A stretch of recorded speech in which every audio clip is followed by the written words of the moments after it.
D'une capacité de production de plus de 4 tonnes d'or par an, la mine d'or de Yaouré dans la région de la Maraoué est opérationnelle.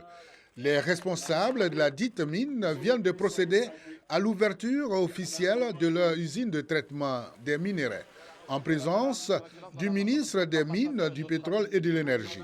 Occasion pour les directeurs généraux Monde et Côte d'Ivoire du groupe Perseus Mining de rassurer les populations impactées par les activités de la mine d'or quant à l'entretien des pistes reliant les villages riverains à leurs chantiers miniers. Pour le ministre des Mines, du Pétrole et de l'Énergie, la Côte d'Ivoire enregistre des progrès dans le secteur minier. De 13 tonnes d'or en 2012, le pays est passé à 48 tonnes en 2022 et vise même 50 tonnes pour l'année 2023. Le ministre Sangafoua Coulibaly exhorte les patrons de l'entreprise minière de Yaouré au respect de leur engagement. Je suis personnellement convaincu que le meilleur est à venir pour l'industrie minière dans notre pays. Je voudrais encourager la société Perseus Mining à tenir ses engagements vis-à-vis de la Côte d'Ivoire, des populations impactées. Une visite guidée des sites d'exploitation d'or par la délégation du ministre a ponctué la cérémonie.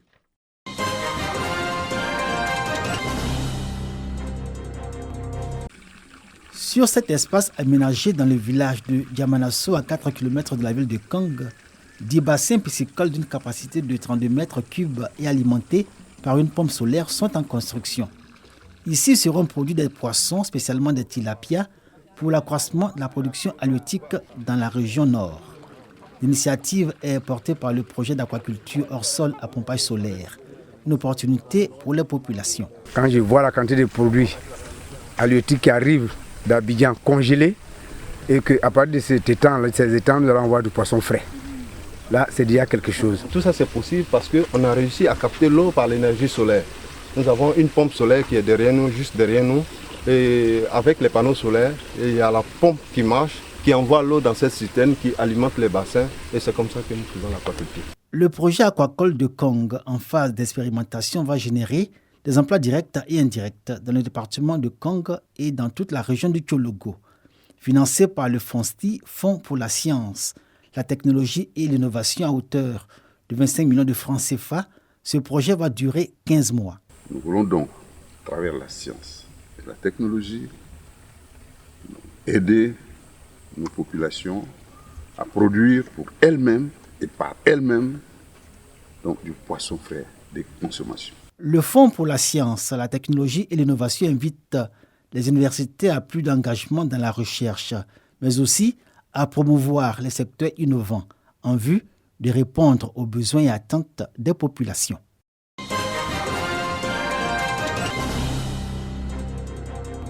Marie-Anna Onésime. Elle a une moyenne de 17. Ils reçoivent la reconnaissance de leur établissement couronné par une distinction. Au total, 12 élèves reconnus comme les meilleurs des classes de 6e, 5e, 4e et 3e du collège catholique Père Guillaume Dayamé. Des filles et des garçons qui ont obtenu une moyenne de 14 sur 20 au moins en cette année scolaire finissant. Je suis le père à Pierre Bénier Ange Axel, disons la meilleure de l'établissement. J'ai été au four au moulin avec sa maman en train de donner les b.a.-ba jusqu'à ce qu'elle arrive au collège. L'établissement vient de se doter d'une salle multimédia inaugurée à la faveur de la cérémonie de distinction. Inauguration couplée à la pose de la première pierre du projet d'extension de l'internat en présence de personnalités de la région connues pour leur donation régulière à ce collège catholique. Dr Akaoulé, président du conseil régional du Sud Komoué, Jérémy Ngoa, maire de la commune d'Aboisseau et Mme Henriette Konan-Bédier, marraine représentée à cette occasion. C'est un établissement qui veut former des élites de demain et cela passe par un travail rigoureux, par une discipline avérée et un encadrement de haut niveau. Le collège catholique d'Ayamé compte parmi les établissements secondaires de référence de la région du Sud Komoué. Cette année 2023 marque ses 13 ans d'existence.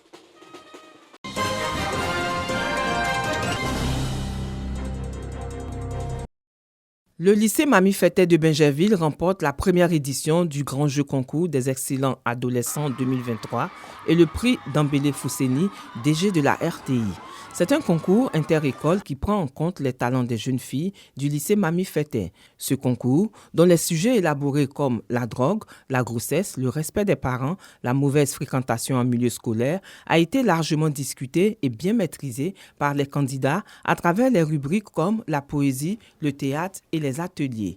Le promoteur du concours, à travers ces sujets, exhorte les jeunes à la sensibilisation et au changement de comportement. L'objectif a été atteint parce que nous voulons véhiculer un message afin que les adolescents, tous les élèves de la 6e à la terminale puissent avoir des repères, des valeurs. L'âge de l'adolescence est un âge d'apprentissage et donc nous pensons que les jeunes doivent prôner l'excellence, ils doivent viser l'excellence en étudiant, en travaillant à l'école. Le représentant du parrain a prodigué des conseils aux jeunes. Il n'y a que par le travail qu'on peut donc réussir et qui évite donc l'oisiveté.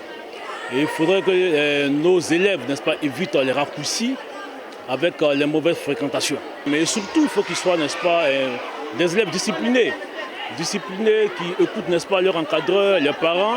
Nous avons beaucoup tablé sur l'addiction et sur la connaissance générale des élèves.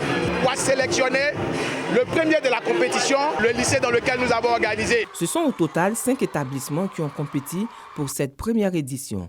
Il s'agit du lycée Garçon de Bingerville, le lycée Mami Fetteh de Bingerville, le lycée privé Yapo d'Akoupé, le lycée moderne de Koumassi et le lycée moderne de l'autoroute.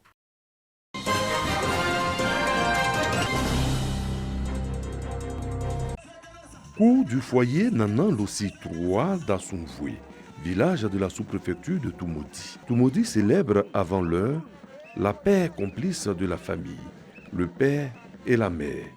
L'initiative est de Kwadio Catherine Sanogo à travers la fondation Clamant qu'elle a mis sur pied depuis plusieurs décennies. Je dis merci à toute la Côte d'Ivoire, surtout au papa, aux mamans du département de Toumoudi. Je voudrais que chacun de nous puisse faire les efforts, la paix, l'amour entre nous, la cohésion. Par ces genres de gestes-là, ça peut réunir tout le monde et nous pouvons soulever les montagnes.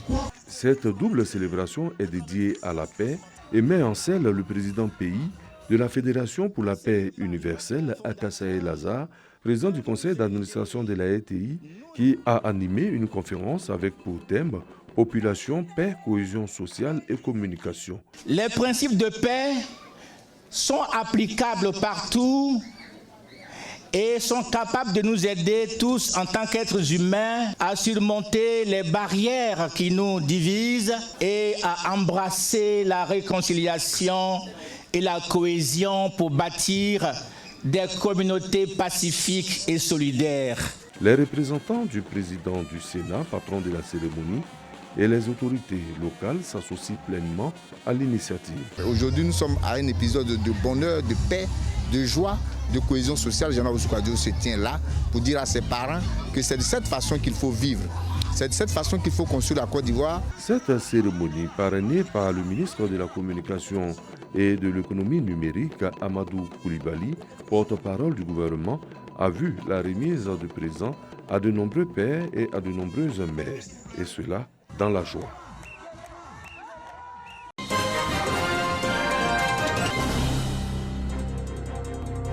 La jeune chambre internationale à Bengourou a décidé de prendre fait et cause pour la lutte contre l'incivisme sur les routes ivoiriennes. En initiant cette conférence publique de sensibilisation, elle entend engager les jeunes à prendre leurs responsabilités face à ce fléau qui prend de l'ampleur. En Côte d'Ivoire, les statistiques du ministère des Transports indiquent que 94% des accidents de circulation sont dus à l'homme et 6% au mauvais état des véhicules et du réseau routier. La Jeune Chambre internationale ne voulait pas rester en marge de cette semaine de la sécurité routière. Donc c'est pour cela qu'on a initié cette formation pour la jeunesse d'Abengourou. Le président national de la Jeune Chambre internationale a ajouté que loin d'être un effet de mode, cette campagne de la Jeune Chambre internationale se veut une action civique et citoyenne qui répond au credo de cette organisation, à savoir servir l'humanité constitue l'œuvre la plus noble d'une vie. La conférence publique sur la sécurité routière, qui a enregistré la présence du préfet des régions de l'Indéné Douablé, Pandro Joseph, s'inscrit dans le cadre du Conseil national 2023 de la Jeune Chambre internationale à Bengourou. Elle est organisée en collaboration avec la Direction régionale des transports et l'OSER autour du thème « Quelle contribution de la jeunesse ivoirienne dans la lutte contre l'incivisme routier ?» Les 2 jours d'activité de la Jeune Chambre internationale à Abengourou ont également été meublés par une visite au Palais Royal de l'Indénié et un dîner gala couronné par la remise des diplômes à plusieurs autorités et à certains membres de la Jeune Chambre internationale.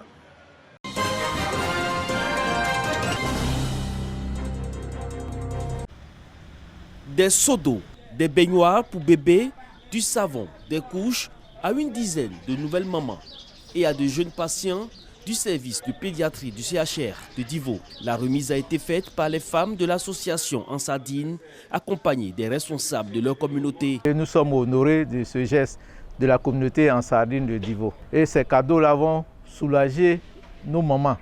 Parce que nous sommes ici, nous savons ce dont souffrent les femmes qui viennent accoucher. Parfois, les bébés viennent, il n'y a aucun accompagnant. C'est la maman seule qui vient.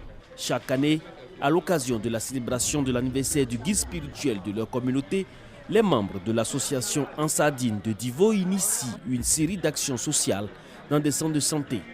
Le président du comité de contrôle de cette association à Divo a souligné qu'en 10 ans de célébration, leur communauté a récolté 9000 poches de sang en partenariat avec l'antenne du centre de transfusion sanguine de Gagnoa.